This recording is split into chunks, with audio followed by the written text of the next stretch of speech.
Oh, hello! Welcome back. Let's talk vibrato. So the first thing we have to get out of the way, which is a little bit controversial, is that vibrato is not natural. I'm sorry. If it were natural, I would be speaking with it right now. Which, can you imagine? That'd be crazy. There's a lot of talk about natural vibrato, true vibrato, all of these things, and I hope to break that down for you today. So out in the wild, there are 3 different types of vibrato that you will hear. I'm going to describe all 3, and then I'm going to teach you how to practice one of them, and hopefully by then you'll see why I'm choosing that one. So the first one is something called a tremolo or a volume-based vibrato, and all that means is that we are using the increase and decrease of volume and air to make a vibrato-like sound. So something like I'm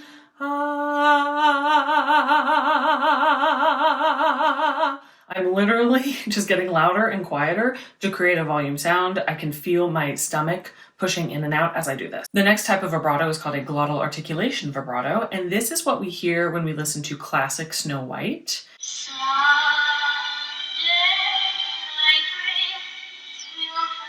Oh my gosh, this one's really hard for me. I'm gonna try.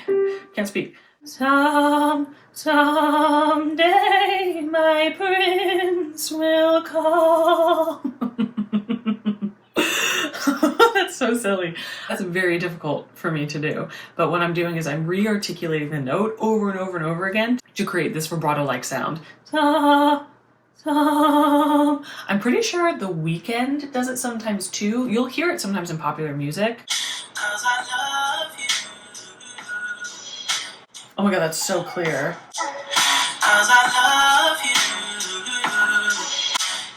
Do you hear it? 'Cause I love you.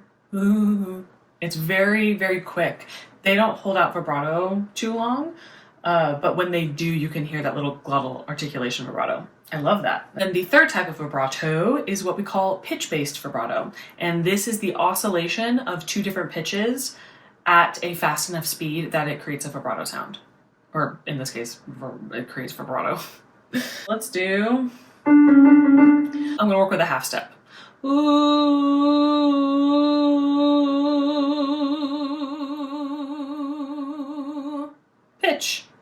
Pitch-based vibrato. So the reason I tend to teach pitch-based vibrato is because it is the most efficient.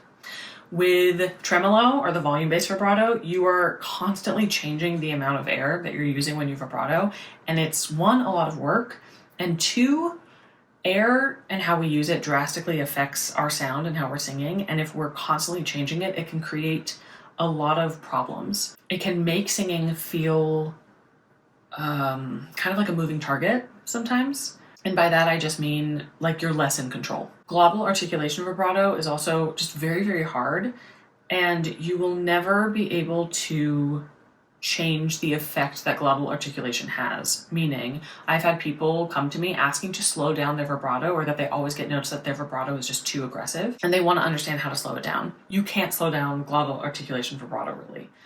So that's why I often lead people to a pitch-based vibrato, because you have the most option and it's the most efficient. So to start, I would simply first pick 2 notes in an area of your voice that you're really comfortable in. I'm gonna use something called my chest coordination. For me, that's D and D flat here, right above middle C. And I'm just going to slowly move between these two pitches.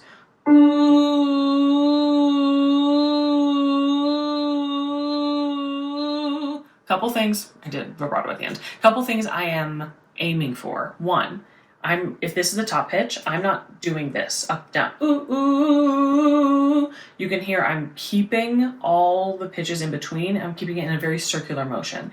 Ooh. The other thing I'm really trying not to do, I don't know how successful I'm being right now, but I'm trying to keep the same volume and the same weight, meaning the same amount of air being released the entire time. Ooh, versus ooh. It's gonna be really, really difficult to speed up later. So So once you have that first speed and you feel comfortable with it, now try to speed it up.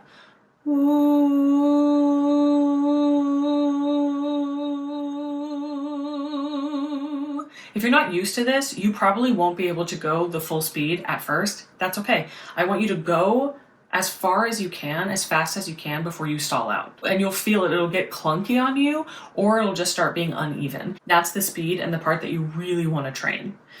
Don't overshoot to try to go full speed. If you're not there yet, it won't help you in the long run. We always want to go a half step under the pitch that is actually written, the pitch that we're actually intending to sing.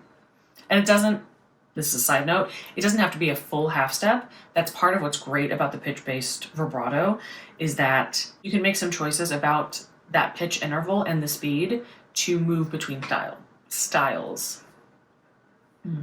To move between styles. Something I want you to really think about is what you've been taught about vibrato, because that's really going to affect how your body approaches vibrato and what your brain tells you you need. Many people who get to me have been taught about true vibrato, natural vibrato, real vibrato, and oftentimes when they're taught those things, it comes along with the idea that we need a lot of air for the spin, for vibrato. And the truth is, you can do vibrato successfully with any amount of air. If we needed a lot of air to have a consistent vibrato, you wouldn't hear people belting with vibrato, because belting restricts more air, or you would hear them getting lighter every time they vibrato. And it's not necessary. And in a lot of ways, it makes it more difficult. I want you to really notice how your brain is thinking about air when you try to apply this technique and this exercise. Let me give you, I've been obsessed with Evergreen by Yeba lately. So I'm going to use that. It's on the lower end, but I'm going to show you that it doesn't necessarily, well, that's kind of lightweight too. I don't care. I'm going to do it.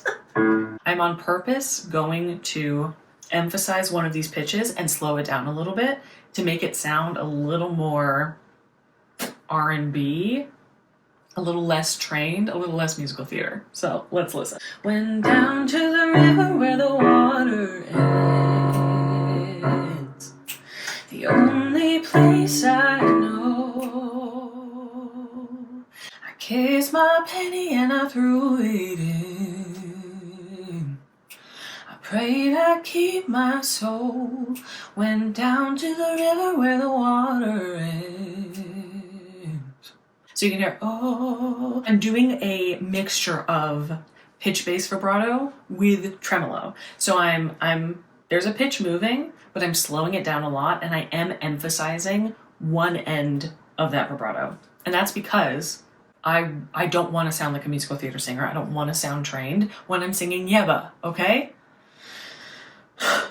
But then when I turn around and I'm working on,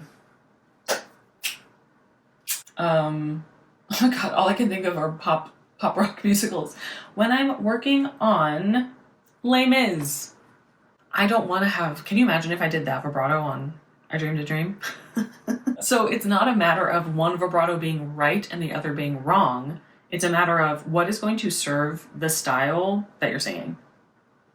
So what happens when we demonize certain sounds is we limit ourselves. Now, of course, there are sounds that are less efficient, sounds that will end up potentially hurting us. And so we want to be careful about those types of things. But when it comes to just like style, healthy singing is not limited to one style. Okay, I kind of went off on a tangent there. Something else that can help you if you're like, whoa, that's a lot of information, I don't know where to start, is listen to some of your favorite artists. Try and pick apart how they're doing vibrato. Are they doing pitch-based? Are they doing glottal? Are they doing tremolo? Are they doing a mixture? How far apart is their pitch range? How slow or fast is it? And does it serve the style they're singing? And this will start to develop your taste and awareness around the certain choices that you want to start building in your own voice. Okay, I'm done.